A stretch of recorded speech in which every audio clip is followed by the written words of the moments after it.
Lencho एक गरीब किसान था। वो अपने परिवार के साथ पहाड़ियों के बीच बने एक छोटे से घर में रहता था। उसके घर के सामने उसका खेत था, जहाँ वो मक्का उगाता था। उसकी पूरी जिंदगी उसकी फसल पर निर्भर थी। उसे बस बारिश की ज़रूरत थी ताकि उसकी फसल अच्छी हो सके। इसलिए वो रोज़ आसमान की ओर देखकर बारिश का इंतज़ार करता रहता था। एक दिन दोपहर में आसमान में बादल छा गए और बारिश शुरू हो गई। लेंचो बहुत खुश हो गया। उसने सोचा कि अब उसकी फसल अच्छी होगी और उसका परिवार खुशहाल रहेगा। लेकिन उसकी खुशी ज़्यादा देर तक नहीं रही। थोड़ी ही देर में बारिश तेज ओलों में बदल गई। बड़े बड़े ओले खेत पर गिरने लगे। कुछ ही मिनटों में पूरी फसल नष्ट हो गई। खेत ऐसा लग रहा था जैसे उस पर नमक बिखेर दिया गया हो। लेंचो पूरी तरह टूट गया। लेंचो बहुत दुखी था क्योंकि अब उसके पास खाने के लिए भी कुछ नहीं बचा था। फिर भी उसका भगवान पर पूरा विश्वास था।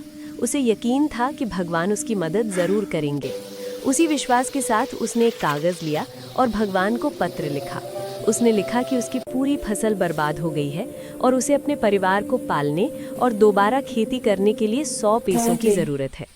लेंचो वो पत्र लेकर पोस्ट ऑफिस गया और डाकिये से बोला कि इस पत्र को भगवान तक पहुंचा दिया जाए।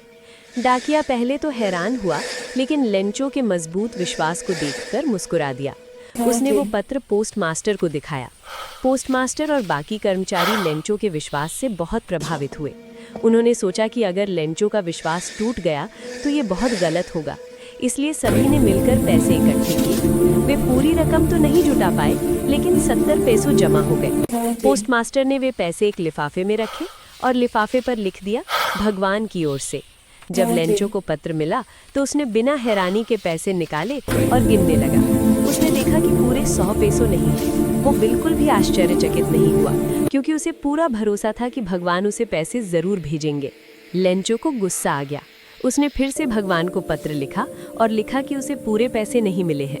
उसने भगवान से बाकी पैसे भेजने को कहा और ये भी लिखा कि भगवान आगे से पैसे पोस्ट ऑफिस के लोगों के हाथ न भेजें क्योंकि उन्होंने बाकी पैसे चुरा लिए हैं।